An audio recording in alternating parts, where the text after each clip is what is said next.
As you can see in this one, the bird is floating on, well, not floating, but swinging on a swing. And there's an ellipse or an oval, and there's an oval at the bottom. So it's similar to drawing a bottle. You want two ellipses or ovals to be connected to make the form. You could also see that in this drawing, I did 3 ellipses or ovals and then connected them. So you can see that in this group of different cages, different shapes and little decorations on each, but they all have something in common. They all have an oval or an ellipse. Okay, see that?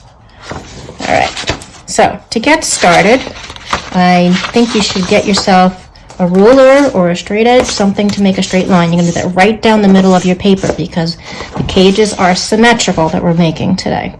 So I'm using my ruler.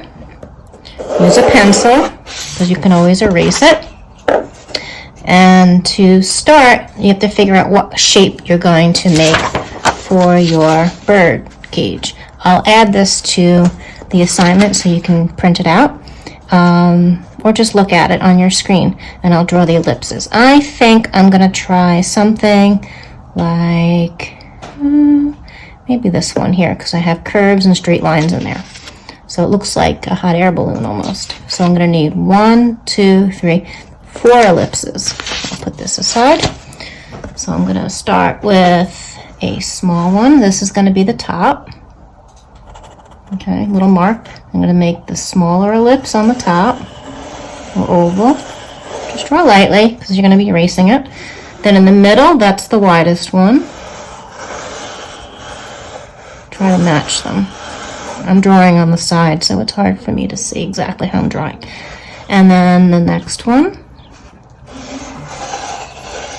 A little bit smaller. And then the bottom is even smaller than that. Okay, hope you can see. I'll make it darker with the Sharpie. Alright, so starting at the top, these are the ellipses. I'll redraw them.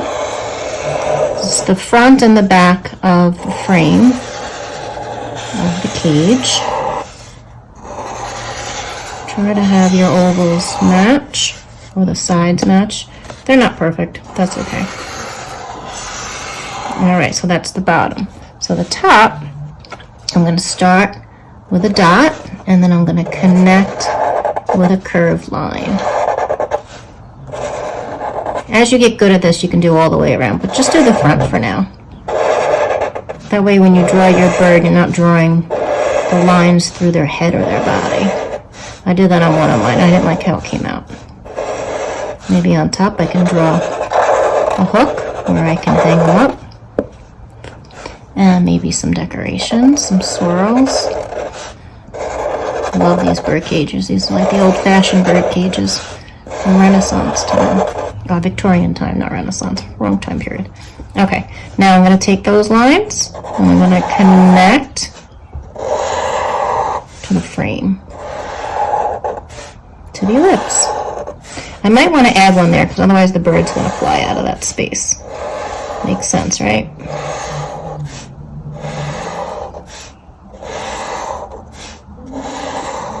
I definitely need to add one there. I'll have an escapee. All right, now I'm going to connect to the next of my ovals. This one's a little bit straighter. And don't worry if yours doesn't come out like your reference. Because mine already is different. But that's okay, it's mine.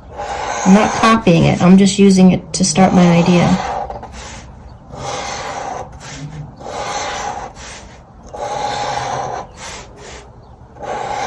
Again, I think there's a big space, so I'm going to add another one. I'm going to think about your bird escaping. Alright, now I'm going to connect to the last one. Maybe this one's a little bit of a curve. You can do that. You can curve your lines. Because it's metal. Metal can bend.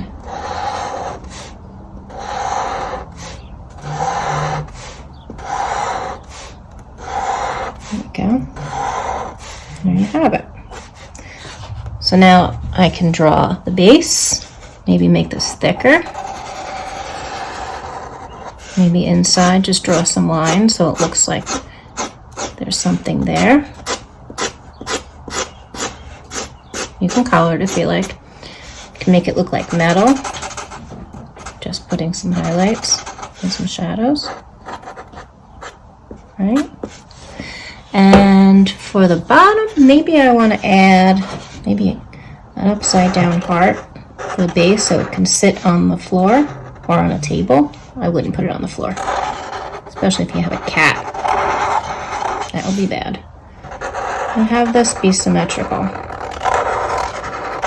Okay, so that's my base. I don't know that I like this. I'll lay a color later. Now, I want to add the swing, the most important part. The swing comes down, connect it, make another line on both sides, connect that, and that way they have two places to stand if you have more than one bird. I could draw two, but I'll just do one. Alright, so what I wanted to do was go out in my backyard and go take a picture of the birds flying and landing on the trees, but I wasn't having much luck. Maybe I can get a video later and post that. But for now, what I'm going to do is use the sheet just to help me make my shapes. So I'm thinking about doing this little guy, a little blue jay, but he's got a round teardrop body, so I'm just going to move him up there to help me for reference. So if his feet are going to be touching this, I'm not making the feet long, they're going to be sitting there. So if I draw the body and the head, looks like a long teardrop, and his little bottom goes up and his tail is sticking up a little bit. He's cute. Alright, make a nice big eye, over exaggerate your eyes. Maybe the beak is a little bit bigger.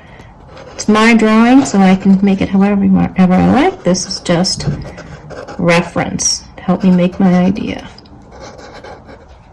I like the spots on this body. Alright, so that's in pencil. Then I would use a Sharpie or a thinner marker. I'm going to use a thinner marker. One of my Micron Pigmas. I love them. They're my favorite. They're good inking pens. I like to use permanent markers in case I ever want to use watercolor, because it doesn't bleed when you paint over it.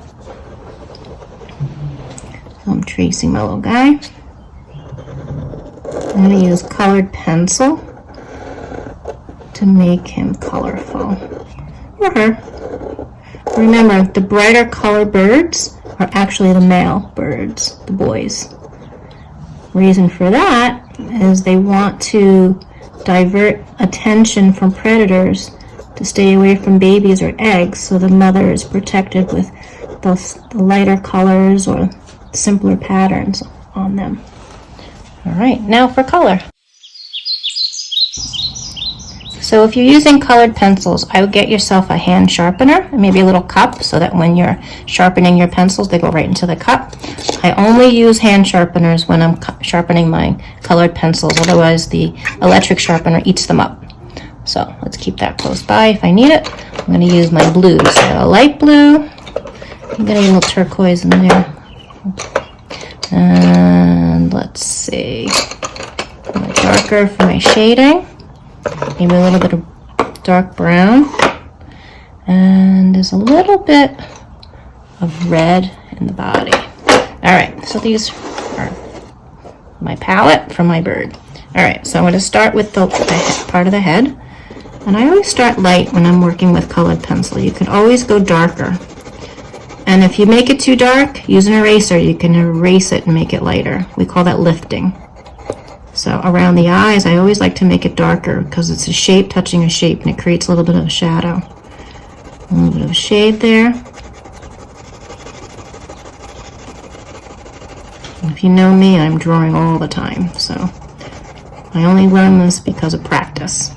Alright, let's use that darker blue. I have my little drawing there. Use the darker blue. And if you want it darker, what do? You press harder. And shade. Alright, I'm going to use that dark brown color for around the body, around the head, and then underneath his beak, using that brown, and I'm going to blend it to blue. So I start pressing lighter so that I can blend. I'm going to use this blue. And go right on top of that brown color, and as I'm going over it, the colors mix. And start pressing harder as you go into a shaded area. Under the belly is darker because the light's not hitting it. Now, since this part of the belly is underneath, but it's white in my reference, I could use a different type of blue to make it look like white as a shadow.